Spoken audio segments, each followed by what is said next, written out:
In a small, cobbled village, hidden beneath the whispering pines, there once lived a seamstress named Elara. Her hands stitched the finest gowns and mended torn cloaks, each thread woven with care. Her eyes were gentle, and her laughter soft as the sighing winds.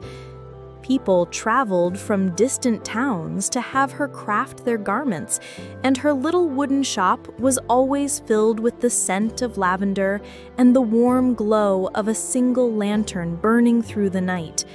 But Elara held a secret. She was cursed. Years ago, when she was only 16, Elara found an old woman shivering on the road outside her shop during a bitter winter. Her hair was white as snow, and her robes tattered, her feet blue from frost. Without hesitation, Elara took the woman in, fed her warm broth, and wrapped her in the thickest quilt she had sewn. The old woman's eyes glimmered in the firelight as she held Elara's hand. "You have kindness, child," the woman whispered, "but kindness alone cannot protect you from the world." Elara smiled, not understanding. The woman rose before dawn, placing a cold kiss on Elara's forehead, and left without a word. That day, Elara noticed her scissors were rusted beyond repair, her spools tangled, and the silver thimble her mother had left her was missing. She searched for days, but they were gone. Then, strange things began. Her needle pricked her finger each morning, no matter how careful she was, a single drop of blood sinking into the fabric she worked on. When she looked closely, she saw patterns emerging from those stains, shapes of wolves, dark eyes, twisting branches, and pale hands reaching for her. When she tried to cut the fabric to remove the stains, the scissors would jam, and the fabric would remain whole. At night, she heard the old woman's voice whisper in the darkness, "You sew your fate with every stitch." Years passed, and Elara's skills only grew, but so did the curse. Every garment she made would whisper to her. A gown might hum softly in the dark. A pair of gloves would curl on their own, and sometimes cloaks would move as if a phantom wore them. Elara learned to ignore these whispers, pushing herself to work harder. The villagers were unaware of her torment, praising her fine work. One evening, a young noblewoman named Lady Mirren arrived, seeking a gown for her wedding. She was beautiful, her hair like molten gold, her eyes bright with hope. "I have heard you can sew dreams into fabric," Lady Mirren said, placing a heavy pouch of gold on the table. Elara hesitated, her eyes dropping to her bandaged fingers. "Dreams come with a price," she whispered. Lady Mirren's smile did not falter. "I will pay any price." So Elara agreed. She spent nights sewing the gown, each stitch pulling at her spirit. The fabric was the color of moonlight, soft and shimmering, but the whispers grew louder. She heard the gown calling to her, weeping in the dark. Her blood dripped onto the hem, and the stains spread like a shadow blooming across the silver cloth. On the night before the delivery, Elara fell asleep beside the gown. In her dreams, the old woman returned, standing at the foot of her bed. "You sewed your fate long ago, Elara. Now you will sow the world's sorrow."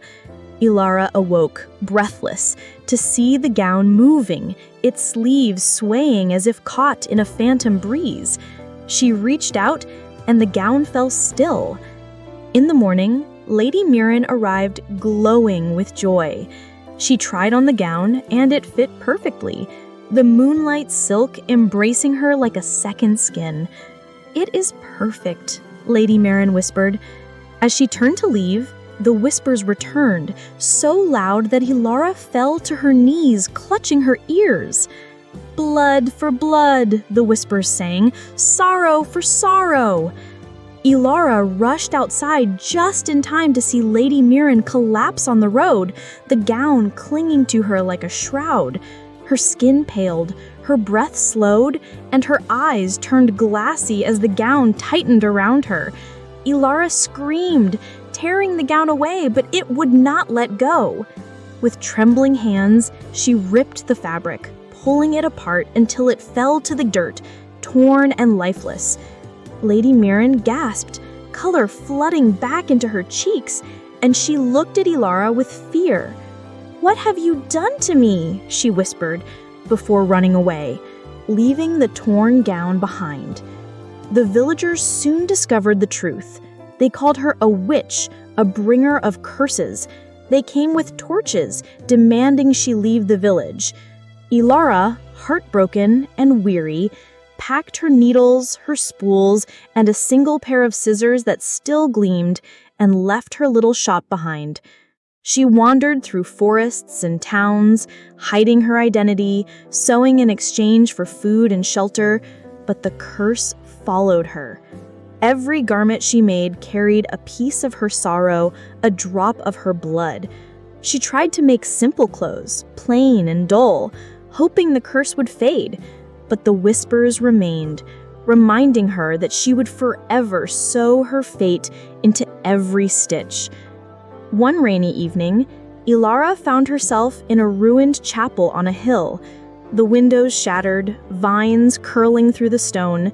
She lit a small fire and pulled out her needle and thread, staring at the torn remains of Lady Mirren's gown. She knew she could not escape the curse, but perhaps she could transform it. With trembling hands, she began to sew, not for gold or praise, but to heal the broken, to clothe the poor, and to turn the whispers of sorrow into songs of hope. With every stitch she made, she whispered prayers, her tears falling onto the fabric. The gown mended slowly, the shadows in the cloth lightening as dawn approached. When she finished, the gown shimmered softly in the dawn light, no longer whispering, no longer weeping. It was quiet. Elara stood, holding the gown to her chest, and stepped outside as the sun rose over the hills. She saw the path she had walked, the pain she had carried, and the curse that had once chained her. She found a young orphan girl sitting by the road, shivering in the cold dawn. Elara approached and gently wrapped the gown around her. "It will keep you warm," Elara whispered. The girl looked up, her eyes wide, and for a moment, Elara felt the curse loosen around her heart. The gown did not whisper, did not tighten, did not weep. For the first time in years, Elara smiled. She understood now.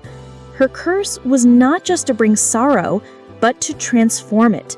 Every drop of blood, every stitch of pain could become warmth and protection for those who needed it most.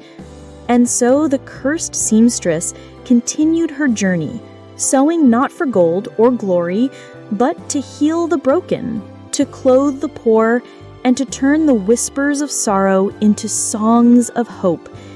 In every village she visited, children wore cloaks that warmed them even on the coldest nights, and mothers wore gowns that glowed softly under the moonlight, feeling a warmth in their hearts they could not explain. And though the curse remained, it changed with Elara, becoming something gentler, something almost like a blessing. For in every stitch of sorrow, there was also a thread of hope. And Elara, the cursed seamstress, learned to weave hope into the world one stitch at a time.